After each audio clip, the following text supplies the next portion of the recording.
Take a look. We're continuing with Parsha's Seitzei because there's a tremendous amount to do. We'll probably do Kisavo tomorrow.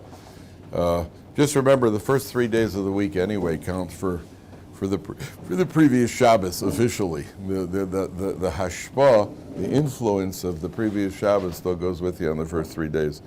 So, okay. Take a look at Perek Chav Beis Pasuk Ches, 22:8. What page is that? Okay, page 1050. So the Torah says, last time we spoke about, last time we were speaking about the mother bird, that you send away the mother bird.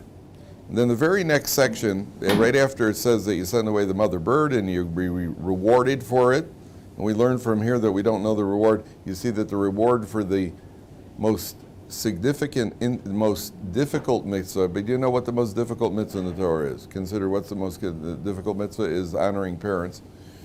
And the least difficult mitzvah is sending away the mother bird. Yet in both of them it says, L'man yitav loch ve'arachta yamim, that you live long. Now there's one opinion in the Gemara that this refers to life in the world to come.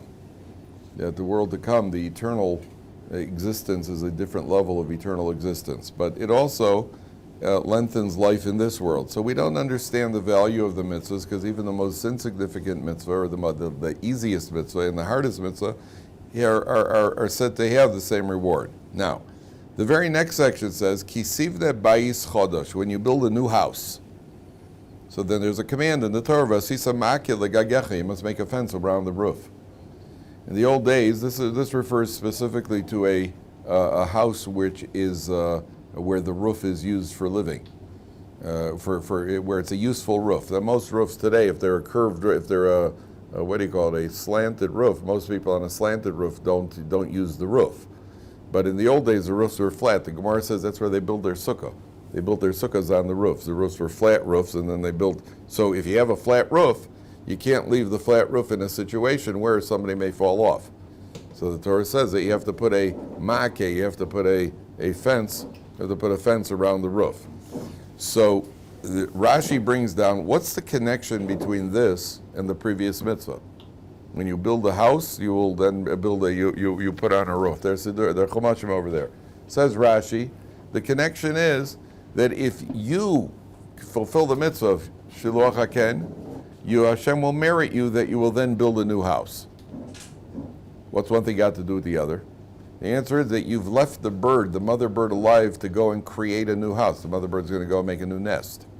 So the same way you've allowed the mother bird to go build a new house, so to speak, the reward for the mitzvah is that you too will be given the opportunity to build a new house. And when you build a new house, you have to put a fence around the roof.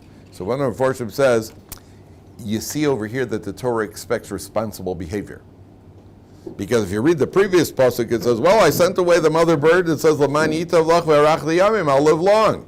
So if I live long, now I could behave. Yeah, well, you got nothing to worry about now because you're going to live long. Says the Torah, when you build a fence, make sure you put a fence. Or when you build a roof, make a new house, make sure you put a fence so you don't fall off the roof. You or anybody else. And you can't rely, well, I'm not going to fall off the roof because I sent away the mother bird. Doesn't work that way. You still have to behave responsibly. In Torah, sometimes people say, well, I have trust, I have faith in God. Faith in God, the line between having faith and behaving irresponsibility is a very fine line. That's why the Gemara says, Hakol bidei shamayim chutz mitzinin pachin. Everything is in the hands of heaven. That means everything's decreed. The Gemara says, if person stubs their toe while you're walking and you stub your toe, that is a result of Hashem's decree. Hashem decreed that this person should get hurt and stub their toe. But the Gemara also says, Hakol bidei shamayim chutz mitzinin pachin. Everything is in the hands of heaven except for colds and fevers. A flu and a fever, a cold and a fever. What does that mean? That means that if you go and you, in sub-zero weather in January, you take a shower and you run outside, a person runs outside with his hair soaking wet without wearing a sweater, and he ends up with pneumonia, don't turn around and say, oh, it was a decree from heaven. It wasn't a decree from heaven. That was some person's own foolish behavior. There are certain times in life where you've taken all precautions and you've done everything you should, And you make ishtadlus. It could be in parnasa, and it could be in raising children. It could be in health. It could be in life. A person's he's been eating health food his entire life. And then one day, chas v'shalom, he gets a disease, an illness. That's what Hashem brought it upon him. But if a guy smokes 3 packs of cigarettes a day, and one day he gets lung cancer, he can't say, well, it must be bashert. Right? You throw in a Yiddish word to make it sound really from it. It's bashert. So if a guy runs outside and gets pneumonia because he's got in sub-zero weather, because he's behaving like a fool, he goes to the New Year's. I always wanted in New York in Madison Square, not Madison, Times Square in New York. They always count down. They count down the New Year. Play their chumashim over here. We're on page 1050. They count down the New Year. Ever see this in Times Square with the New Year's? You got all these people. It's January in New York. It's freezing cold. You got guys standing out there without shirts with the New Year painted across their chest. Right? 10, 9, 8, 7, every day they're out there. Then the next day, half of them have pneumonia. Oh, it must be bashert, right? Not bashert. It's because you're an absolute dork, and you went out there in sub-zero weather. That's what it means.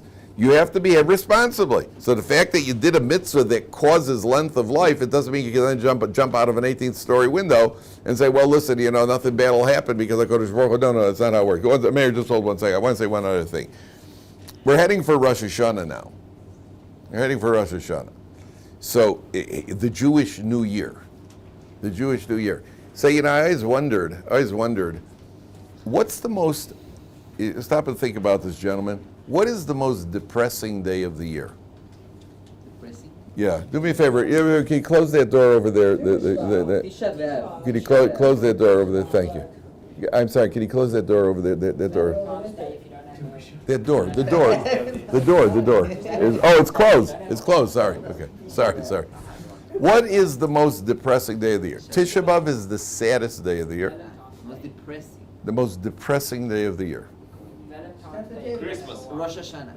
For many people, Christmas is depressing because they find that they're very lonely. Their suicides in America are up around holiday time because that's when people who are lonely, they see everybody else celebrating, so they get.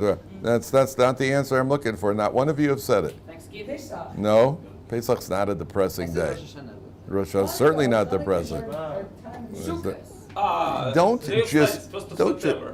No, it's close, but no. The 1st of September. The most depressing day of the year for many people is their birthday. Because a birthday, why is there a phenomenon across the world, on a birthday you go out and you get sloshed? You know why? You know where that's coming from? So when you're a teenager, when you're young, when you're 9, you can't wait to be 10 because then there's that ride at the amusement park that you can finally go on that only you have to be 10 years old to go on. Then you get there and you find out that you have to be 11. They change the rule, right? And when you're 15, you can't wait till you're 16 so you could drive. And when you're 17, you can't wait till you're 18 so you could drink. And when you're 20, you can't wait to be 21 because you could drive and drink, right? But after that, it's downhill from there. You know why? Because a birthday is a reminder that a person is 1 year closer to death. And the best and easiest way to deal with it is to go get sloshed so you don't have to contemplate and think about this fact. Because that every year that passes, don't ask any questions now, that every year that passes is now a year closer to the grave. The world celebrates jointly the New Year. Why is everybody so happy about the New Year? Because if you think about the fact that an entire year has passed, you're no better, you may be no richer, you've accomplished very little in the last year. Thinking about that, let's quick, everybody have a drink. So we wash away any rational thought. That's why the millennium, 2,000 years, year 2000 is a giant celebration. For the last 1,000 years, we've done nothing. Right? So everybody has to celebrate. A Torah Jew sees it to be Tekazah. Somebody said Rosh Hashanah. Rosh Hashanah is a celebration. Because Rosh Hashanah is a day where a person is able to think, look what I've accomplished in the last year. I've davened, I put on tefillin, I studied Torah, I did chesed, I worked on not speaking Lashon Hara, I managed to not eat treif. Was I perfect? No. We're going to try to improve. But it's a day when, you know what Rosh Hashanah is? It's a day when your business then sits and opens up the ledger to see how much have you profited in the last year. That's a happy day. If you open up your ledger and you took a loss in the last year, The last thing I want to do is read that. I know what that ledger is going to say. You know what? Give me a drink. Give me some blue label, because I don't want to open the ledger. So when a person turns you go from 23 to 24, or you go from 39 to 40, or you go from 60 to 61, then all of a sudden the person says, my goodness, I'm a year closer. What have I done? What have I achieved? It's a very potentially the most depressing day of the year, except when you're young. When you're young, you can't wait because the birthday party, gifts, and the new mile. But when you get older, it's my goodness, why is there a phenomenon called midlife crisis, which most Frum Torah Jews don't have? Why? Because from midlife crisis comes from the realization that I'm not really doing anything with my life. I'm not really doing anything with it. Yeah, I work and I earn. I haven't got a purpose. I haven't got a clear, defined purpose over here. And the older you get, the more people are waiting for you to die so you can leave them the money, right? And the Torah Jew says every day is an accomplishment. What have I got to be? What have I got to have a crisis about? I look forward to every day. I'm achieving. I'm growing. Something's happening over here. I have a purpose for my life, and I'm moving towards a goal. Yes, there's death at the end of the road. Everybody knows that. But a Torah Jew isn't depressed about death. The Torah Jew uses the concept of mortality as a motivator. Instead of mortality as quickly, let's mess up more of our life because we're going to go. So here, the Torah says that when you have to behave responsibly, don't blame Hashem for doing something irresponsible. So the Torah says you have to build a roof around your, build a fence around your roof. Number one. Number two, Mayor, I'll get you 1 second. Number two, the commentaries point out that this is alluding to the idea of somebody who's turning over a new leaf in life. About Tshuva. Ki sivne bayis chodosh. When you build a new house, and a new house often alludes to a new station in the world to come. That means somebody who becomes a Baal Tshuva, or somebody who decides to improve himself, there's a reward waiting in the world to come. There are different levels of the reward. A person decides, I'm building a new house. I'm turning over a new leaf in life. I'm heading for a new station. Torah says, be careful. Make sure the level you're striving for is not the very thing that causes you to fall. Meaning, don't jump too far at one time. Because there have been cases where a person takes on too much. A person tries to be this from and that from, and takes on a stringency and decides he's only speaking Aramaic and only goes by his Hebrew name, whatever it is, and the next thing you know, he just feels overwhelmed and then picks up and says, forget it, I can't do any of this. Don't take on too much. Don't bite off more than you can chew. Take it one level at a time. That's what Yiddishkeit is about. And therefore, that's what the Torah is alluding to here as far as the new house. Yeah, Mayor, what were you going to ask?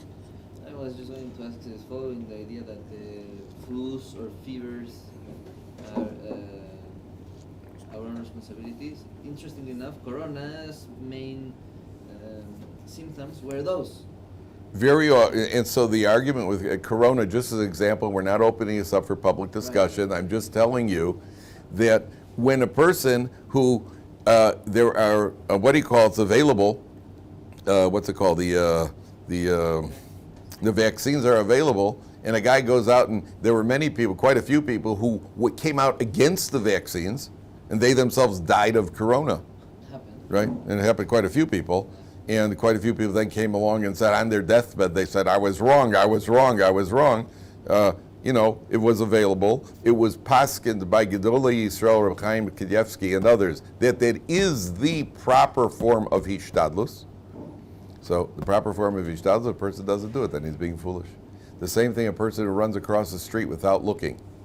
What's the hishtadlus? They said, to avoid that run-down feeling, look both ways before crossing the street.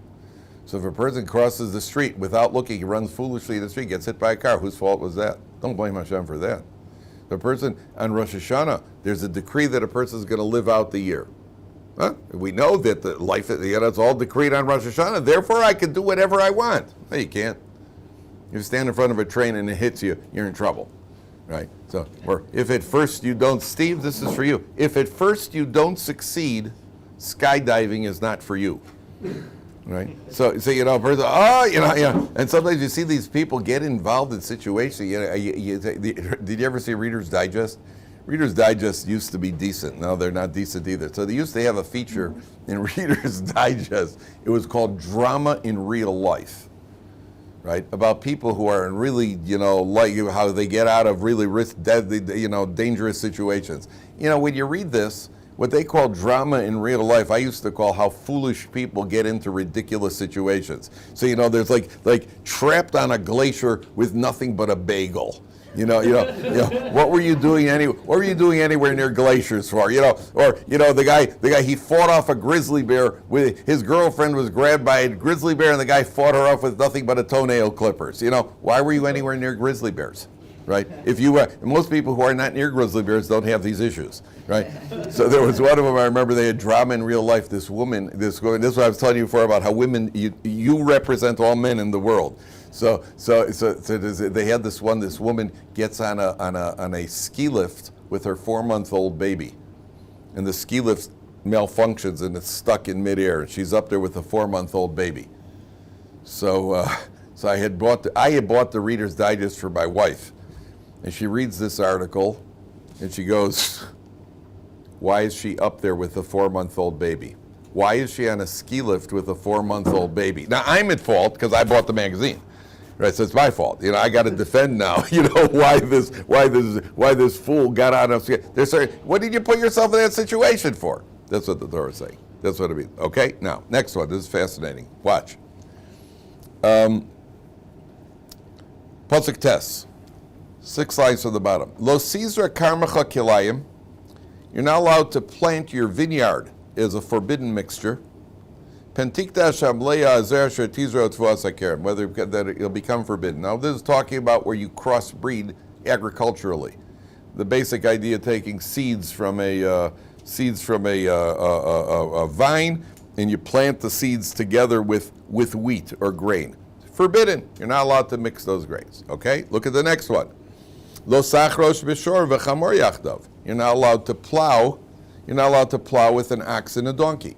That means when you're plowing in your field, you're not allowed to use animals of different species. And not only plowing in the field, you can't use them even to pull a wagon. You can't even hitch them up to the wagon. Even if one is pulling and one is in the back, you can't hitch them up. You got an ox pulling and a horse in the back, you can't hitch them up to a wagon. And you certainly can't pull a plow with them or pull a wagon with animals of a different strength. Why is that? Why is that? Their basic idea is, there are two ideas here. One idea is that there's tsar balei chaim, there's suffering to an animal. Because if you take an ox and let's say you take an ox and a donkey and you hitch them up, one of them's stronger than the other. So either it's not fair to the donkey, because he's got to try to keep up with the ox who's stronger, or it's not fair to the ox because he's got to do more than the donkey because the donkey can't even do as much. So you understand it's not an even, what do you call it? That's one opinion. There's another opinion, by the way, it says that the reason you use an ox and a donkey is because one of them the ox chooses cud. Kosher animals chew their cud, which means that they have 4 stomachs, and they regurgitate the food into their mouth. They chew it, they swallow it, they bring it up, they chew it some more. So you have an ox and a donkey are pulling a plow, and they're out in the middle of a hot sun pulling a plow, and all of a sudden the ox is, and the donkey's like, yo, bro, where'd you get that? Where'd you get the food from? Why? Sorry, I can't give you any of this. You're on your own. So it's a suffering to the donkey. That's the basic idea. One second. Let's hold on to that. Now go on to the next one. Next one says you can't wear wool and linen together. Okay? So we have a listing over here of 3 forbidden mixtures. Anybody else know of another forbidden mixture in Torah? Meat and milk. Meat and milk, very good. Anybody knows of another forbidden mixture in Torah? You're not only not allowed to use, the fish and meat is midrabanan, in Torah law. You're right, it's in Torah law. There's one more in Torah law that we find, that not only can't you use different animals for work, you're not allowed to crossbreed different animals. So there are 5 categories where the Torah says there's a forbidden mixture. Now watch this. This is remarkable. When you wake up in the morning, after you hit your snooze alarm, of course, and when you wake up in the morning, what's the first thing you do is you put on your clothing. And when you put on your clothing, there's a reminder. What's the reminder? Don't mix. Because in clothing, there's a reminder. You can't put wool and linen together. Then you go to eat breakfast. And when you go to eat breakfast, there's a reminder. What's the reminder? Don't mix. Then you walk out to work agriculturally with your crops. And what does the Torah tell you? Don't mix. And then you go to work with your livestock. What does the Torah tell you? First of all, you can't mix them when you're working, and you can't mix them to produce more. That means everywhere a Jew looks, your food, your clothing, your livestock, your agriculture, everywhere you turn, there's a reminder, don't mix. Because ultimately, we have to keep in mind? Don't mix.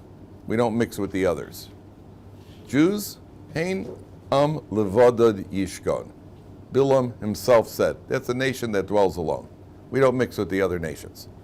And the Jews, no matter, in the history we find, they always will find the Jew.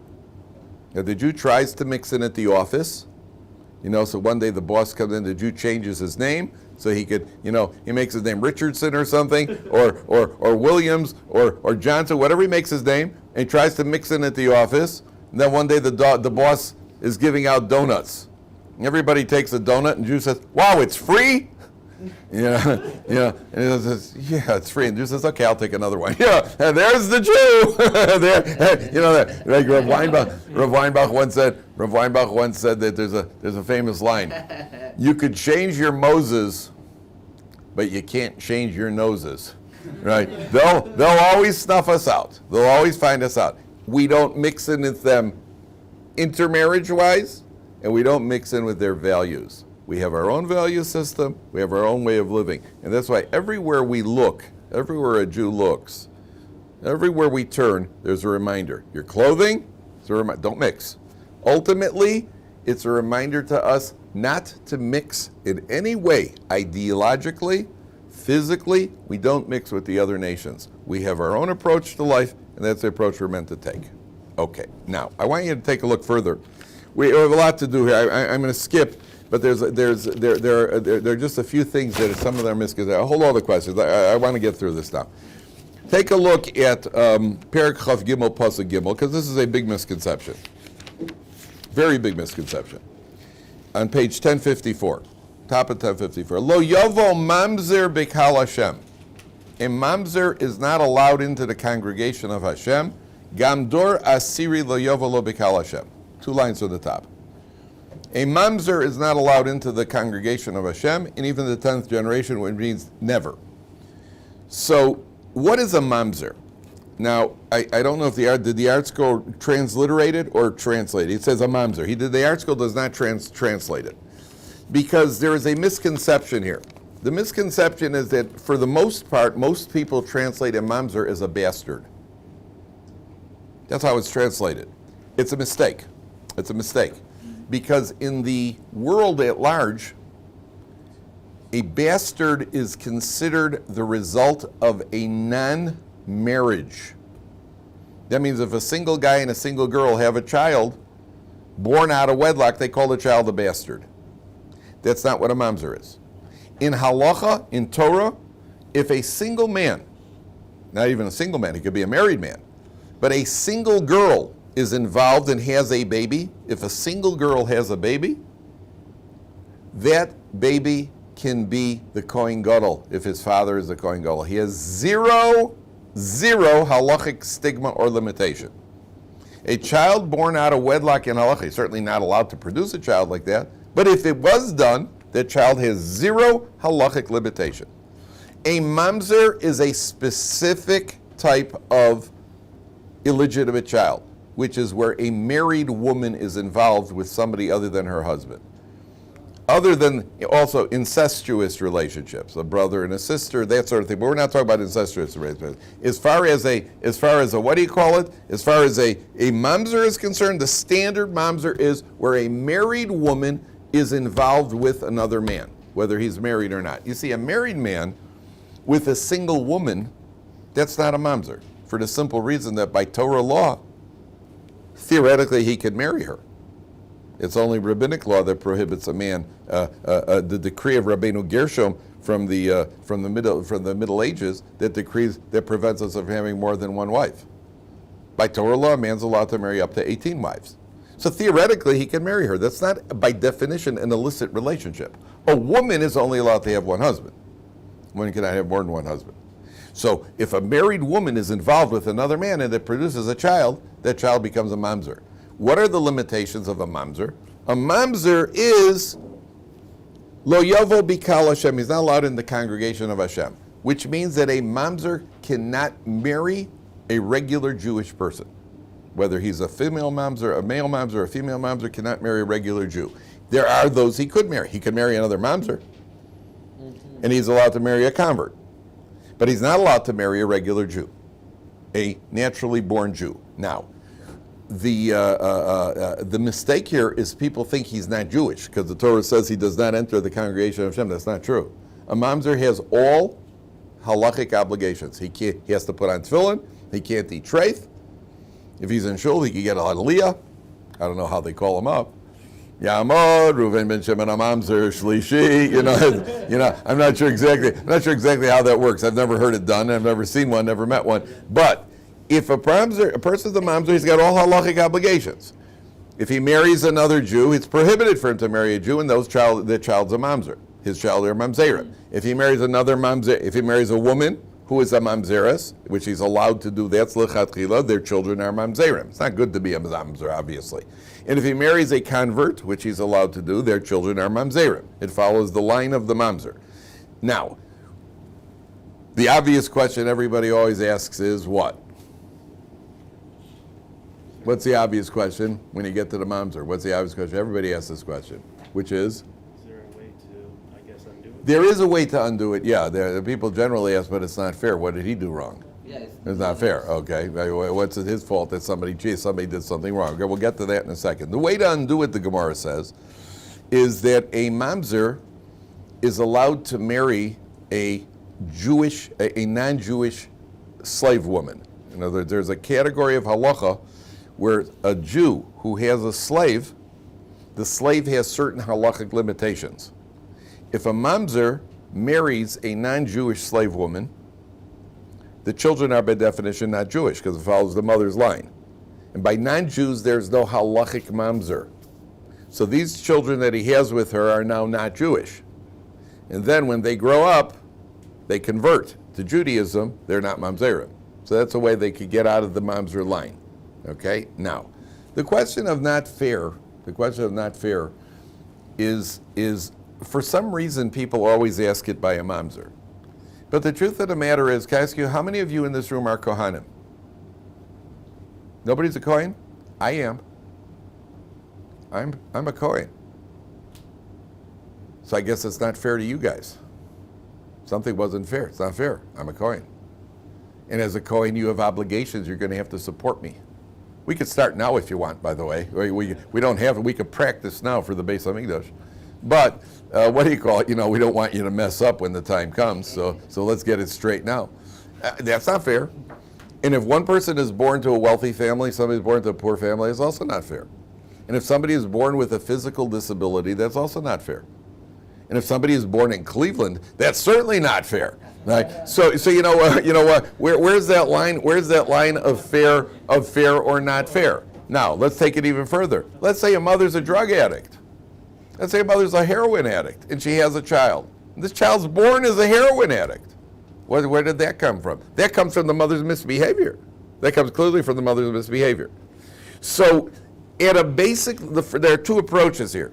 Approach number one is, obviously, this is a pre-decreed life situation for this person, and that's his test, the same way that everybody has their tests in life. Everybody's got tests. Everybody's got, one person's born a righty and one person's born a lefty. I was born a righty. I could never play first base, because I'm born a righty. This guy's a lefty. He's never going to be a shortstop. That's not fair, right? So where is that line? I was not born. I never grew to 7 feet tall. I'm not even 6'8". I can't play in the NBA. Right? That's not fair. I don't have good enough eyesight to play Major League Baseball. There's no end to that sort of argument. People happen to look at the mamzer, for some reason that's where it comes out, which is justified. It's a good question, because it hits us emotionally. But at the end of the day, there are a lot of things in life that are not fair. There are people born with handicaps. That's also not fair. If you really want the answer that gives a certain amount of, that satisfies more, so then you have to get into the, you could get into the concept of Gilgul, which is reincarnation. And since we don't know what a person did in a previous life, it could be that this person who was a mamzer himself produced mamzerim in a previous life. So since he was misbehaved, so then it comes up. But then when you get to the Gilgul, I'll get to 1 second. When you get to Gilgul, so Gilgul is always a lot of things we don't know what happened in a previous life. You know, the Gemara says that Moshe Rabbeinu asked Hashem, why do we see righteous people who suffer? And why do we see wicked people who prosper? So Hashem said to Moshe Rabbeinu, a righteous person who suffers is a tzaddik, the son of a rasha. And a rasha who prospers is a rasha, the son of a tzaddik. But that doesn't really answer the question, does it? Because, so this one, depending on who his father was, that's going to determine what happens to him, right? That also becomes a bit challenging, right? The answer is, the Vilna Gaon says that when Hashem said a rasha, the son of a tzaddik, or a tzaddik, the son of a rasha, or a tzaddik, the son of a tzaddik, he wasn't talking about who the father is in this world. He's talking about who this person was in a previous incarnation. So in this incarnation, he's a tzaddik, and in his previous incarnation, he was a rasha. So then he may suffer in this world to cleanse the debt from the previous life. If he's a rasha in this world, he's a tzaddik in a previous life, so he'll prosper in this world because he gets the reward for being a tzaddik, but now he has to be punished for being a rasha. So there are different, once you get into God's calculations, we understand what it could be, and we have no idea what it actually is. Right? We have no idea what it actually is. You'll tell me what we're going to ask. It's okay. Yeah. Why would a mamzer be called up to the Torah? I don't leave the. I was just using leave it. Okay. The what do you call it? I doubt they call him the mamzer. Okay. It was okay. Leave it. It was just a joke. I shouldn't have made it. Okay. I regret it. The what do you call it? That is now. In the world at large, there's a mistake. You see, there's a very interesting story. One of the Kennedys, David Kennedy, who was Robert's son. So David Kennedy, the Kennedys are Catholics, and or they were anyway. And the Kennedys Catholics do not divorce. So when they want to end the marriage, Catholics do what's called an annulment. They annul the marriage, which means retroactively they were never married. This is what we call in the Gemara, how do we call this? Limafreya, right? It works retroactively. So David Kennedy was married and he had 3 children, and following in the rich Kennedy tradition, he had an affair with the babysitter, right? And his wife was not happy about that, so they had some shalom bayis issues, and they're Catholics. So what he said to his wife was, well, all right, well then we'll just get an annulment. We'll annul our marriage. So his wife, using keen Talmudic reasoning, she said, yeah, but if we get an annulment, that means that we were never married. An annulment means that we're annulling it retroactively. Well, what does that make our children? She said, that makes our children bastards. Now, from a halachic point of view, let's say a couple was married, and it turns out their marriage was never a good marriage. Let's say their marriage was an invalid halachic marriage. Yeah. If that happens, and they have children, what does that make the children? 0 halachic. It doesn't look good on a shidduch resume. Well, I was illegitimate, right? But there are 0 halachic limitations. If the father's a kohen, this kid could grow up to become the kohen gadol. There's no halachic stigma. There might be social stigmas. I was one many years ago. There was a certain Rav saw me walking on the street. I think my first year I was married, and he calls me into his house, and he says, I need a second witness. What happened? There was a middle-aged couple there who had become Baal Tshuvas, and it turned out they'd been married about 25 years. Became Baal Tshuvas, and it turned out that their original marriage was not a halachically valid marriage because the witnesses were not kosher witnesses. So it means that they weren't married. Now, there's no mamzerim here, and there's no adultery here. It's a couple. It's essentially a couple living together. And they became Baal Tshuvas, and this Rav was performing a marriage for them, but very quiet marriage, which was just 4 people in the room, the couple, him, and me. And we were just had to be witnesses to, he took the ring, and he said, Harayat Mikudeshes Li, in front of the Rav and myself, we were both the witnesses, then we signed the ksuba. We signed the ksuba, and this couple is now married. I remember because I was young and impressionable. I was sort of my first year of marriage, and I remember that the husband was making jokes. The wife didn't think any of it was very funny, right? The husband was making, okay, I'll marry her, something like that. The wife didn't think any of it was amused by any of it.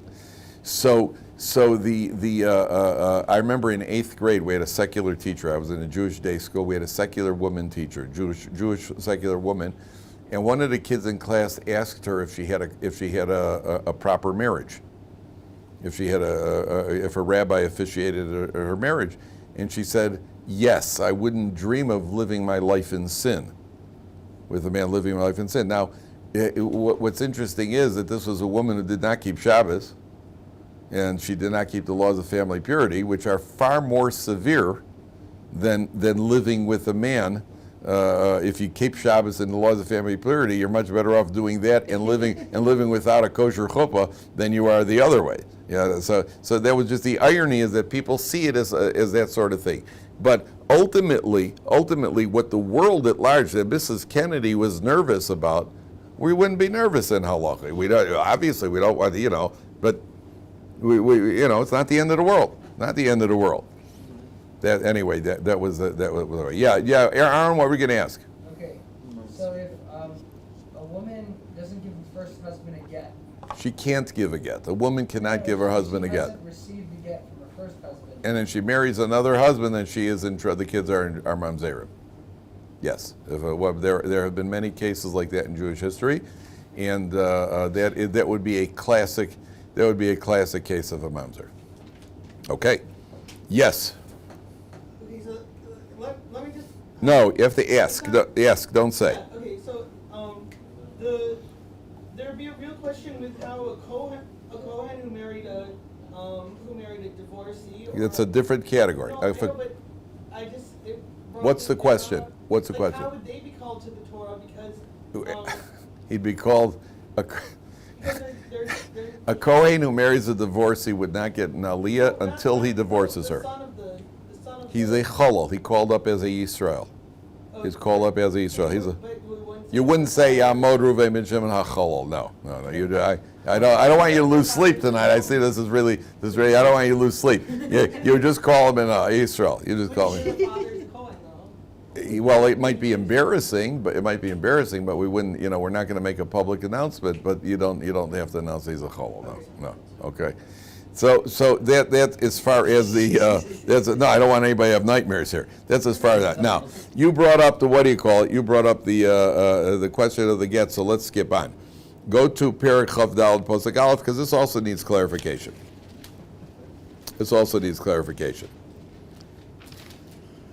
24:1, which is the very next thing we want to do, which is on page 1058. Okay, now, Ki yikach ish isha ube'olo, when a man marries a woman and they live together, v'haya im lo simtza chen be'enav, she does not find favor in his eyes, ki matza ba'ervas davar, he suspects her of immorality, v'kasav lo sefer krisus, 5th line from the top.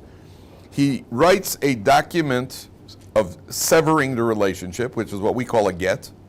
V'nasan biyoda, he puts it in her hands with shulchan mebeisa, and he sends her from the house. That means that the way for halacha to get divorced, the only way to get divorced in halacha is by giving a wife, a get. What's interesting about the word get is it's the only time anywhere in the Torah that the letters gimel and tes, it's the only word in the Hebrew language that the letter gimel and the letter tes are next to each other. Is the word get. The only time you find it, there is no word in the Hebrew language that has a gimel followed by a tes. Right? Which is symbolically the idea being that this is the separation. These two letters are going to be separated after this document. There's a complete separation. These two letters are never together. I told you there's no accidents in the Hebrew language. Now, the question here becomes, why, first of all, the first question is, why, and then what? Why is it that the man divorces the wife doesn't divorce the husband? And second question is, what can be done if the husband doesn't want to divorce his wife, when a wife has a legitimate claim? So the Torah says like this. In the marriage relationship, when you get married, Mitzvah Hashem, gentlemen, under the chuppah, what looks like an emotional celebration with a photographer and a bubby who's crying, right? What's really happening under a chuppah is a monetary transaction, where for lack of a better term, a woman is transferring ownership of herself to the husband. That's what's happening. And the husband, what's the price? The price is a pruta, a minimum of a pruta. Which is why the ring under the wedding, in the chuppah, is a plain band. It's a plain band. There are two rings you're going to give the girl. One is going to be an engagement ring, a diamond engagement ring, which has zero halachic significance. But if you don't give her one, her brother's going to bruise you, right? And see you as a cheapskate. So you will be buying her a diamond. That's when you're going to have to really come across, right? Then under the chuppah, which is going to cost you a pretty penny, under the chuppah, you're going to give her a ring that probably costs about $50 or $100, not much more. It's a plain band, so that she shouldn't think in this transaction that it's worth more than it actually is, and it's a deception. Okay? So there are two rings that are given. The diamond ring is only so they can make an announcement in the shul that she's gotten engaged. And it has zero halachic significance. But it's a diamond. Right? Start saving up. Right? Whereas the other ring is insignificant. It's a simple band. Okay. Now, what's happened is she transfers ownership. And again, you don't own her. You can't donate your wife's kidney. Right? There's a shiloh like that. A guy wanted to know if he could donate his wife's kidney for a kidney. Somebody needed a kidney transplant. Can he donate his wife? No, you don't own her body. You don't own her. You don't own her. You've taken responsibility of her, which is why you give her the ksuba. By the way, some people, they have a ksuba and they put the ksuba on the wall they put it in a frame with flowers and everything else around the ksuba. That's like putting your mortgage document in flowers and in a frame on the wall. There's nothing romantic about the ksuba. The ksuba is your financial obligation to your wife. And unless she has a ksuba and knows where the ksuba is, the couple cannot live together. She has to have, this is her guarantee. This is her. Now, you've taken on the financial responsibility. And you've got the obligation to support her. You've taken ownership of her, so to speak. Well, if I own a table, how could the table become ownerless? Only if I release the table. If I say the table is hefker, then anybody can take that. If I want to sell the table, I can sell the table. Now, you can't just make your wife hefker and you can't sell her. Right? On the other hand, you've taken ownership. So the only way to sever that relationship is where you're the one who terminates the relationship. So the man is the one who has to give the get, on the one hand. Now, in the time where there was a Beis Din, if a woman complained that she wants a divorce, and the Beis Din called in the husband and found out why it is she wants if he was either physically abusive, verbal, what they call nowadays verbal abuse. Everything is verbal abuse. The minute you yell at somebody, it's verbal. What they call verbal abuse, we call marriage. Right? So, verbal abuse, ooh, he verbally abused me. I didn't verbally abuse you. Right? I yelled a little bit. What, you never yelled? You never got upset? You never got, oh, he's abusive. They cut it. If he hits her, or if, for example, he refuses to go to work. So the husband refuses to support his wife.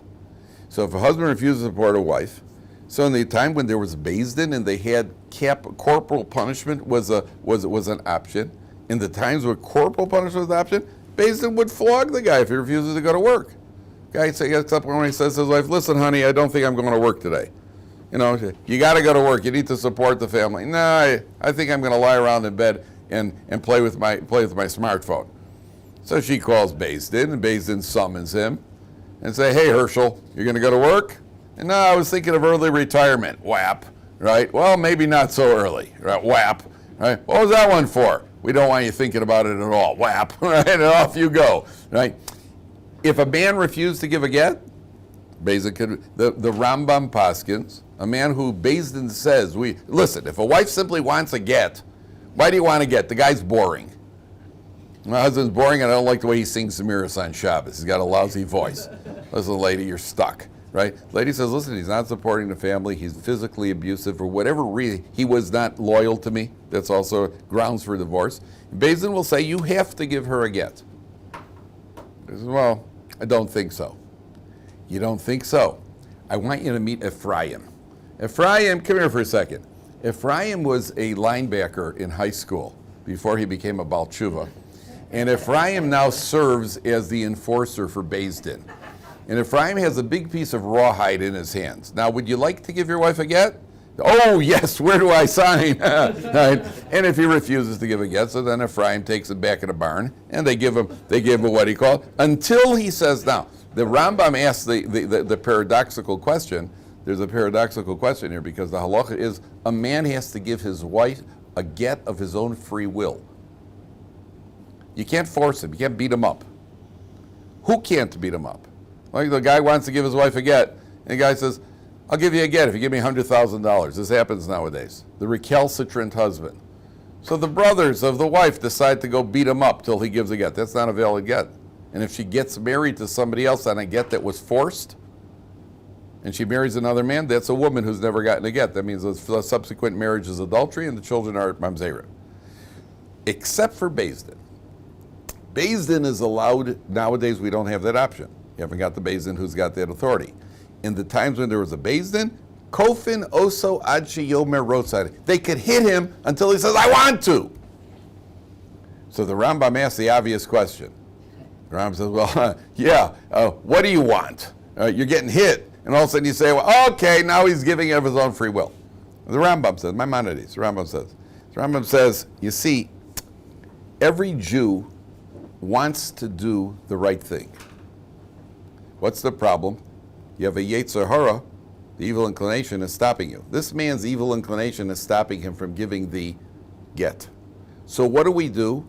We neutralize the Yetzer Hara with a whip. Right? Like infractions you cancel out.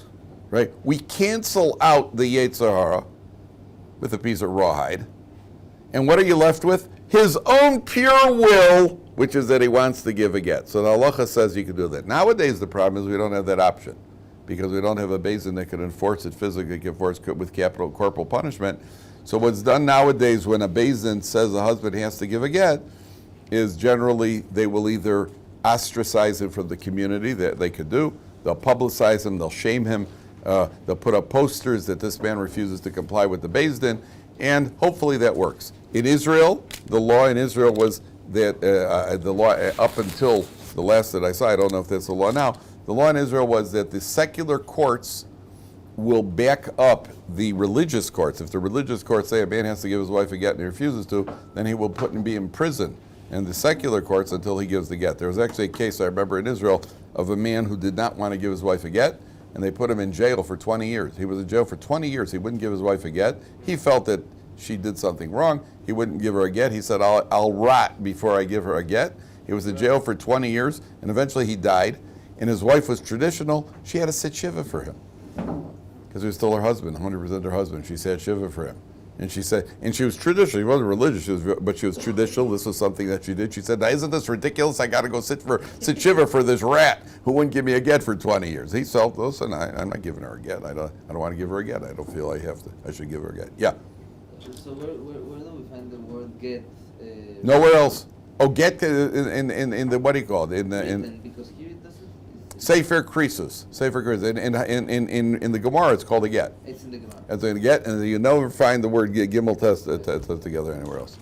All right. Okay.